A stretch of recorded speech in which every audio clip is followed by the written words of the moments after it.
Hari ini kita akan membahas tentang 3 janji Allah Subhanahu wa Ta'ala kepada bangsa Yahudi. 1 belum terpenuhi. Jika kita berbicara tentang bangsa Yahudi, pasti akan berkaitan dengan Bani Israel. Bani Israel ini memiliki kisah yang cukup terkenal dan sering disebutkan di dalam Al-Quran. Dan ternyata di dalam Al-Quran Allah Subhanahu wa Ta'ala menjanjikan 3 hal kepada Yahudi. Dari 3 janji itu, 2 telah terjadi dan 1 belum terjadi. Yahudi merupakan suku bangsa keturunan dari Nabi Yaqub alaihissalam. Kata Yahudi diambil dari salah satu nama putra Nabi Yaqub alaihissalam dari 12 bersaudara, suku Israel yang paling banyak keturunannya yaitu Yahuda. Nabi Yaqub ini memiliki nama lain yaitu Israel. Kata Israel sendiri terdiri dari 2 kata Isra, yang artinya hamba, dan El yang artinya Tuhan. Arti Israel adalah hamba Tuhan. Kemudian Allah mengutus banyak nabi kepada kaum ini, melebihi jumlahnya nabi yang diutus di tempat lain. Lantas apa janji Allah Subhanahu wa Ta'ala untuk bangsa Yahudi? Janji Allah Subhanahu wa Ta'ala yang pertama berupa kehancuran dan cerai-berai untuk bangsa Yahudi. Bani Israel terkenal sebagai umat yang memiliki kesombongan dan keangkuhan yang luar biasa, serta suka membuat kerusakan di muka bumi. Karena memang terkenal akan kesombongan dan keras kepalanya banyak dari nabi-nabi itu yang mereka dustakan, bahkan ada beberapa nabi yang mereka bunuh dengan sengaja. Sesuai dengan firman Allah di dalam Al-Quran, apakah setiap datang kepadamu seorang rasul, membawa sesuatu pelajaran yang tidak sesuai dengan keinginan kalian, lalu kalian bersikap sombong, kemudian beberapa orang di antara nabi itu kalian dustakan, dan beberapa nabi yang lain kalian bunuh. Al-Quran Surat Al-Baqarah ayat 87.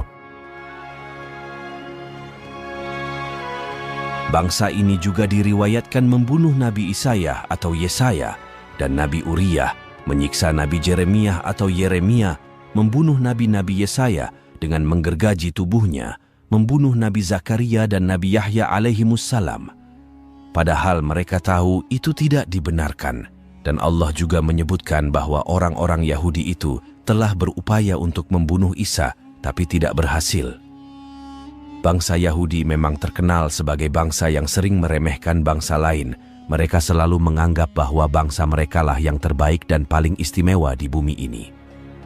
Kelakuan bangsa Yahudi ini ternyata bukan sekedar kebetulan, sebab Al-Quran telah menjelaskan tindak tanduk bangsa Yahudi. Allah Subhanahu wa Ta'ala berfirman, "Dan telah kami tetapkan terhadap Bani Israel dalam kitab itu sesungguhnya kamu, Bani Israel, akan membuat kerusakan di bumi ini 2 kali, dan pasti kamu akan menyombongkan diri dengan kesombongan yang besar.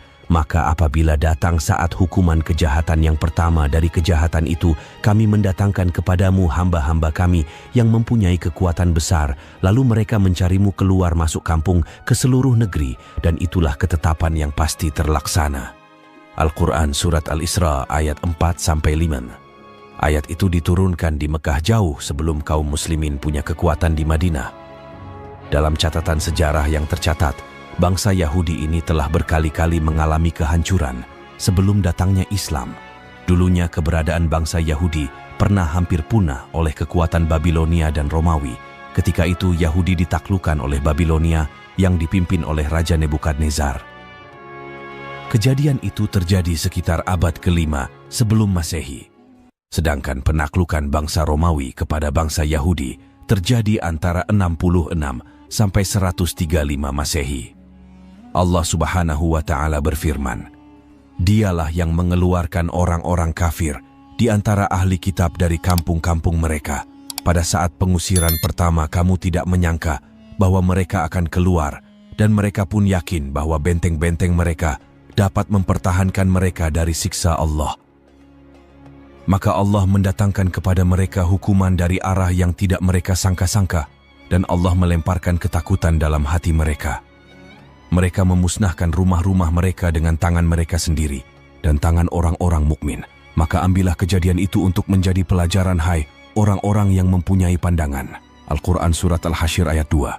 Pengusiran dan kehancuran bangsa Yahudi yang pertama kali mengakibatkan orang-orang Yahudi terpecah dan tersebar ke seluruh negeri. Janji Allah yang pertama terhadap bangsa Yahudi sudah terjadi di zaman Nabi dan zaman setelahnya, di mana bangsa Yahudi selalu diusir oleh bangsa lain. Bahkan Jerman melakukan pemusnahan terhadap bangsa Yahudi dengan melakukan pembantaian ribuan orang Yahudi yang dikenal dengan peristiwa Holocaust. Janji Allah Subhanahu wa Ta'ala yang kedua berupa kebangkitan untuk bangsa Yahudi. Janji Allah Subhanahu wa Ta'ala yang kedua kepada kaum Yahudi adalah Allah memberikan mereka giliran untuk menguasai dunia setelah sebelumnya bangsa Yahudi berhasil diluluh lantakkan. Allah Subhanahu wa Ta'ala berjanji kepada Yahudi untuk memberikan kesempatan kepada mereka bangkit lagi dengan kebangkitan yang luar biasa. Jika dilihat di zaman sekarang, kaum Yahudi sekarang sedang menguasai dunia. Hampir seluruh lini mereka berhasil kuasai seperti bidang ekonomi, sosial, politik, dan pemerintahan.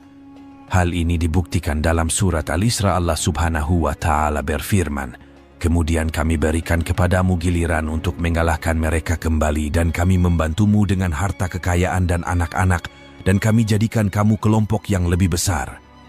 Al-Quran Surat Al-Isra ayat 6. Jika kita baca ayat tersebut, bukti nyatanya bisa kita lihat saat ini, bahwa orang-orang Yahudi saat ini, yang hanya berjumlah 12 juta dari 8 miliar umat manusia, tapi mereka berhasil menguasai dunia, baik dari segi ekonomi, politik, teknologi, dan pemerintahan. Saat ini teknologi-teknologi canggih yang ada di dunia sekarang sebagian besar diciptakan oleh orang Yahudi. Sekarang terbukti janji Allah Subhanahu wa Ta'ala yang kedua. Bangsa Yahudi berhasil membalas sakit hatinya dengan menduduki kembali negeri Syam atau Palestina. Bahkan bangsa Yahudi berhasil mengalahkan pengaruh kaum muslimin di wilayah tersebut yang tadinya bangsa Yahudi ini mengungsi ke beberapa negara. Kini mereka berbondong-bondong pulang ke tanah Palestina. Kepulangan mereka ke negeri yang dijanjikan itu tak bisa dicegah dan dihalau oleh kaum muslimin. Kesombongan bangsa Yahudi makin meningkat, manakala ekonomi dan militer mereka dibantu oleh Barat. Derita umat Islam di Palestina karena dijajah oleh bangsa Yahudi membuat sedih umat Islam di seluruh penjuru dunia. Kekejaman yang dilakukan Yahudi Israel hanya akan mempercepat datangnya siksaan dan hukuman Allah Subhanahu wa Ta'ala. Janji Allah yang ketiga berupa kehancuran kembali untuk bangsa Yahudi. Hal ini sebagaimana yang telah dijanjikan Allah yang dijelaskan di dalam Al-Quran. Jika kamu berbuat baik, berarti kamu berbuat baik bagi dirimu sendiri. Jika kamu berbuat jahat, maka kejahatan itu bagi dirimu sendiri. Dan apabila datang saat hukuman bagi kejahatan yang kedua, kami datangkan orang-orang lain untuk menyuramkan muka-muka kamu. Dan mereka masuk ke dalam masjid sebagaimana musuh-musuhmu memasuki pada kali pertama, dan untuk membinasakan sehabis-habisnya apa saja yang mereka kuasai. Al-Quran Surat Al-Isra ayat 7. Dari ayat ini, janji Allah Subhanahu wa Ta'ala akan memastikan suatu hari nanti bangsa Yahudi akan dimusnahkan dari muka bumi sampai ke akar-akarnya, sehingga tidak akan ada lagi bangsa Yahudi di muka bumi. Kaum muslimin pun akan kembali menguasai Masjidil Aqsa yang sekarang sedang berusaha dihancurkan oleh Yahudi di Palestina. Ketika itu kaum muslimin di seluruh dunia akan dipimpin oleh salah seorang keturunan Rasulullah Shallallahu Alaihi Wasallam, yaitu Imam Al-Mahdi. Janji ketiga ini masih belum terjadi dan pasti akan terjadi. Palestina dan Masjidil Aqsa akan dikuasai kaum muslimin. Jika itu terjadi, maka itu sebagai pertanda bahwa kiamat sudah semakin dekat. Wallahu a'lam.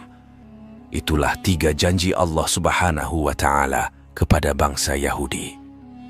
Jangan lupa untuk memberikan like, share, dan subscribe agar kita dapat terus berbagi kisah hikmah lainnya. Sampai jumpa di video selanjutnya.